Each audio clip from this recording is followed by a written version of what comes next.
Apa sih akibat buruk Ustadz kalau kita ini sudah jatuh cinta sama dunia ketika tidak tawakal?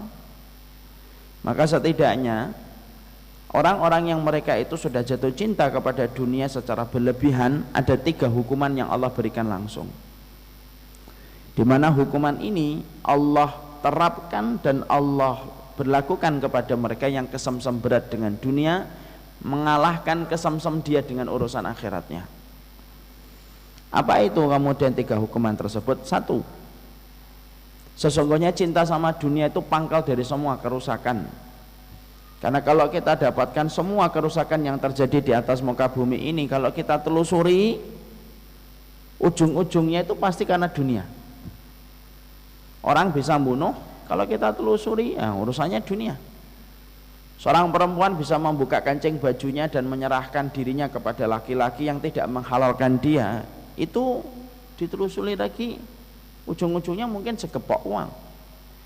Bahkan kemudian kita mendapati, kalau ada orang memutarbalikkan kebenaran, yang hak menjadi batil, yang batil menjadi hak, dan dia berubah-ubah ketika menetapkan yang hak dengan yang batil, ujung-ujungnya itu kemudian uang. Makanya sampai Rasulullah SAW kemudian bersabda, hubbud dunya ra'su kulli khati'atin. Cinta kepada dunia itu pangkal dari semua kerusakan, itu selalu kemudian kepada dunia. Makanya sampai kita dapatkan, sampai orang bersaudara kemudian pisah bermusuhan, itu ya gara-gara dunia. Kalau tidak warisan, ya masalah-masalah perabotan di dalam rumahnya. Semuanya selalu ada kaitannya dengan dunia. Dan itulah yang menjadikan kita paham, rusaknya kehidupan manusia itu selalu ada kaitannya dengan dunia. Kapan? Kalau dunia itu sudah kesemsem berat digenggam oleh manusia. Itu yang pertama.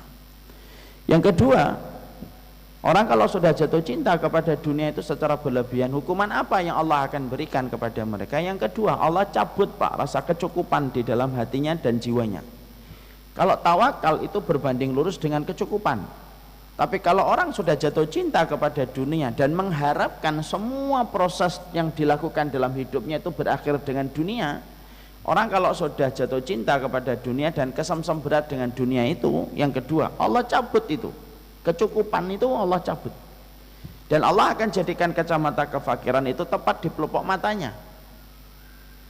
Sehingga berapapun yang dia dapatkan, kalau hatinya sudah tidak tawakal Pak, berapapun yang akan dia dapatkan, maka semua tumpukan-tumpukan uang yang dia peroleh dan tumpukan emas yang dia dapatkan tidak akan pernah menjadikan cukup. Kenapa? Cukup itu miliknya Allah, bukan miliknya manusia.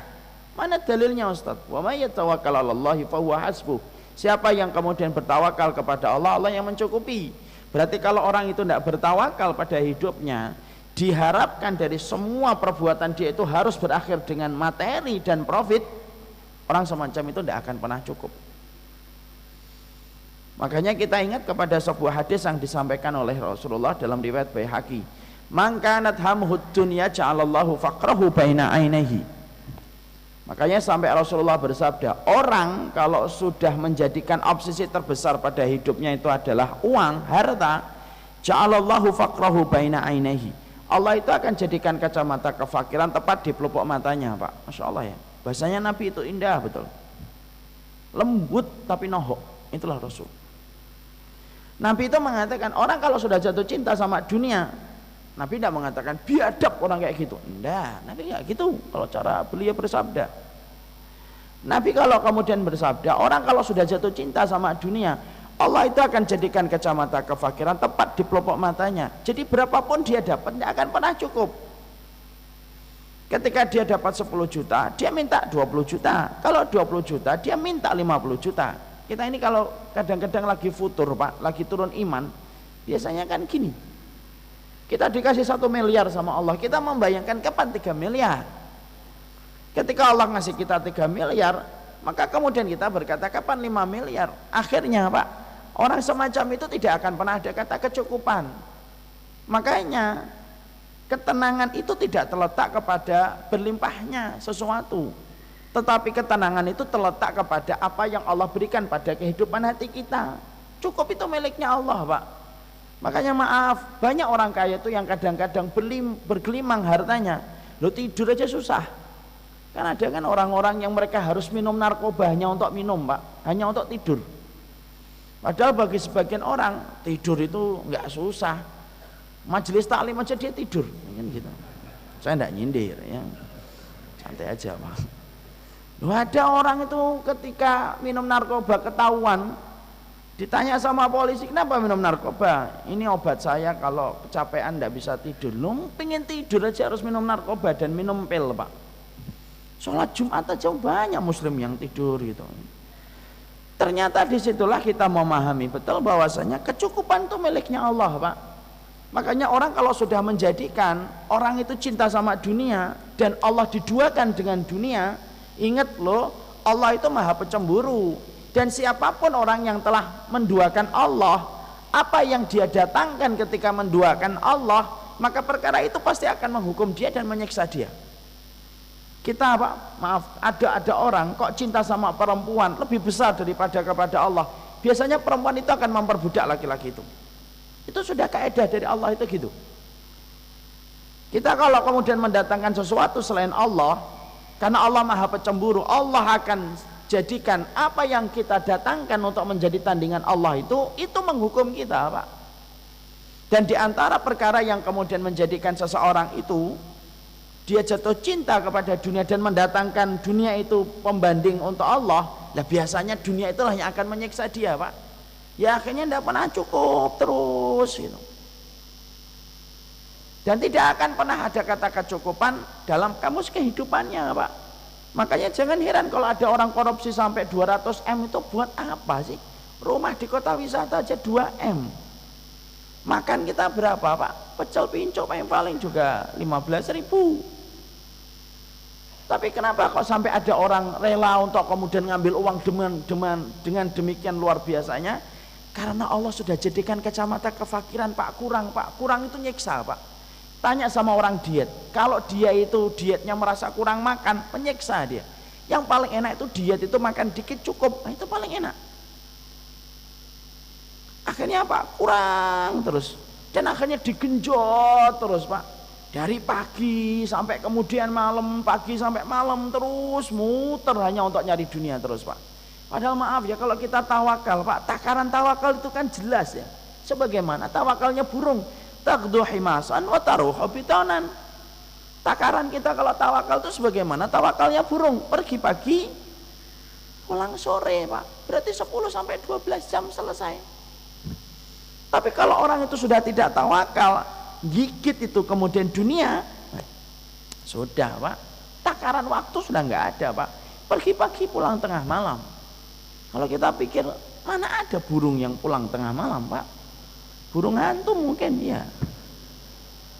Makanya Rasulullah itu sudah buat takarannya itu kayak burung, perginya pagi pulangnya sore, sudah di situ. Makanya orang yang tawakal semacam itu diambil kecukupan itu. Dan sekali lagi saya sampaikan, cukup itu miliknya Allah Pak. Makanya maaf, ada orang di kota misalkan di Cibubur, gaji 3 juta cukup, tapi ada orang yang 20 juta tidak cukup Pak. Karena 20 juta ketika diberikan kepada istrinya gara-gara dia tidak tawakal sama Allah, Allah tidak membantu dia untuk mengontrol dan membolak-balikkan hati istrinya supaya menerima 20 juta yang dia berikan. Istrinya protes. Oh teman saya aja suaminya ngasih saya 40 juta kok, kamu cuma ngasih 20 juta. Allah tidak bantu dia untuk membolak-balikkan hati istrinya. Kenapa? Mungkin dia telah mendatangkan Allah menjadi tandingan, akhirnya Allah tidak membantu bagaimana dia mencukupkan keluarganya Pak. Nanti kemudian dia 20 juta ngomong sama anaknya, anaknya tidak terima Pak. Dan anaknya mungkin Masya Allah setiap meminta sesuatu itu harus dibelikan Pak. Kalau nggak dibelikan mungkin harus bergulung-gulung gitu di atas pasir, masuk ke solokan. Karena kemudian barang yang dia inginkan dia dapat. Tapi maaf, mungkin ada teman kita, mungkin ada tetangga kita dapat gajinya 3 juta Pak. Tapi kalau dia tawakal, Allah membersamai 3 juta itu. Dan yang mampu untuk mencukupkan Allah Pak. Ketika dia memberikan kepada istrinya, Allah membolak-balikkan hati istrinya, menerima uang 3 juta sambil senyum. Nah, ini hasil dari tawakal Pak. Kemudian anaknya ketika diberitahu, dikasih tahu sama bapaknya, Nak, rezekinya Abi bulan ini tidak banyak nak. Nanti kalau kemudian jalan-jalan ada toko mainan jangan beli dulu ya, ngelihat aja ya. Dibantu sama Allah. Anaknya kemudian dibolak-balikan hatinya sama Allah, berkata sama abinya, ya Bi, ngelihat aja Bi, ngelihat aja ya, ngelihat aja. Betul Pak, ketika jalan ngelewatin toko mainan dia berdiri tertegun ngelihat mainan. Ngelihat aja Bi, ngelihat aja nak. Kalau sudah puas ayo kita lanjutkan perjalanan nak. Akhirnya dia jalan Pak. Itu kan cukup Pak. Makanya cukup itu miliknya Allah. Dunia materialistik itu tidak pernah mengenal kata cukup menurut Allah Pak. Lihat kalau kita ngikutin training ekonomi itu, apa ada kata cukup itu dikembalikan sama Allah? Bukan berarti yang ngikutin training semacam itu tidak boleh. Boleh lah. Cuma yang pengen saya sampaikan, kalau kita ngikutin semacam itu, kita harus paham. Semua proses ekonomi itu harus kembalinya kepada kata kecukupan Pak. Itulah yang membedakan ekonomi menurut orang yang beriman dan ekonomi bagi orang yang tidak beriman. Orang kalau tidak beriman Pak, ketika membahas tentang ekonomi dan konsepnya, selalu ujung-ujungnya itu profit Pak. Profitnya begini, tidak salah itu.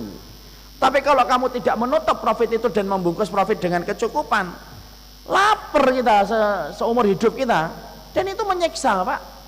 Mana yang kemudian menyiksa, orang lapar atau orang yang tidak merasa lapar? Orang yang tidak merasa lapar. Siapa orang yang tidak merasa lapar dengan dunia itu dan diberikan kecukupan oleh Allah? Orang yang ketika tidak jatuh cinta kepada dunia dan tawakal. Makanya kalau tiba-tiba pengeluaran kita lebih besar daripada pemasukan kita Pak, saya ini harus ngevaluasi nih, kok tiba-tiba pengeluaran saya lebih gede ya, kok anak saya tiba-tiba marah-marah, kok istri saya kok marah-marah. Jangan-jangan pada rezeki bulan itu Allah tidak membersamai kita, Allah tidak bolak-balikkan hati istri kita dan anak-anak kita, sampai akhirnya kebutuhannya membengkak, kita akhirnya nyenggol riba, nyenggol pinjaman, hanya disebabkan karena kita tidak merasa cukup ketika Allah meninggalkan kita, karena kita tidak bertawakal pada proses yang kita dapatkan. Itu yang kedua. Yang ketiga, apa sih hukumannya Ustaz kalau orang itu tidak tawakal sampai jatuh cinta sama dunia? Yang ketiga, capek Pak. Muhibbud dunya la yanfaqu an thalas. Memahami perkataan ini tuh gampang, tapi mempraktekkan kehidupan itu susah betul. Imam Ibnu Qayyim itu berkata, muhibbud dunya la yanfaqu an thalas. Pecinta dunia itu tidak lepas dari tiga. Ta'abun daimun wa hammun lazimun wa hasratun la tanqadi. Orang kalau sudah ngejar dunia itu tidak akan pernah lepas dari tiga. Ta'abun daim, dia lelah Pak. Mau tidur mikir duit, bangun tidur mikir duit, sepanjang hari mikir uang terus. Mau tidur masih mikir besok pagi duit berapa yang akan dia peroleh dan apa saja yang dia akan dapatkan. Dan maaf ya, nah dunia itu kan larinya kenceng banget Pak. Kalau kita ngikutin terus, bukan konsepnya dunia yang ngikutin kita, ya kita kelelahan. Karena dunia berubah-ubah terus Pak. Lihat dunia itu, tidak akan pernah ada selesainya Pak. Dulu kita ngejar, kalau saya masih tahun 90-an, kita ngejar konsep rumah bergaya Spanyol. Sekarang rumah bergaya Spanyol tidak terlalu laku Pak. Lakunya apa? Minimalis. Dulu kita ngejar handphone yang semakin kecil semakin mahal Pak. Sekarang handphone kecil banget itu enggak laku. Sekarang handphone yang gede yang laku, yang nutupin wajah kita ya. Terus berubah. Makanya betul kata Imam Ibnu Qayyim, ta'abun daim, kamu letih. Hammun lazim, kamu sedih terus. Kenapa? Karena hari ini belum dapat, oh mungkin besok. Kamu terus diberikan oleh setan itu panjang angan-angan. Kalau tidak besok, oh mungkin lusa, terus. Dan yang terakhir, hasratun la tanqadi. Dia rugi terus. Kenapa? Membanding-bandingkan dengan orang-orang yang ada di sekitarnya. Dia sudah punya ini, dia sudah punya itu, dia sudah punya ini, saya tidak punya apa-apa. Ngerasa rugi terus. Padahal kecukupan yang Allah telah berikan kepadanya begitu berlimpah. Itu hukuman cash Pak. Kalau orang itu sudah kesemsem berat sama dunia, maaf ya, ustadz atau enggak ustadz, ini juga ngomong untuk saya, guru atau enggak guru, ikut taklim atau enggak ikut taklim, siapapun kalau sudah terkena sindrom kesemsem berat dengan dunia ketika enggak tawakal, Itu yang Allah berikan 3 ini. Dan ini epidemik meluas kepada siapapun, yang apabila kita tidak menyadari pun akan bisa terkena kepada kita. Kita tidak bisa mengatakan insya Allah saya enggak. Loh, yang jamin siapa Pak? Dan itu evaluasi kita.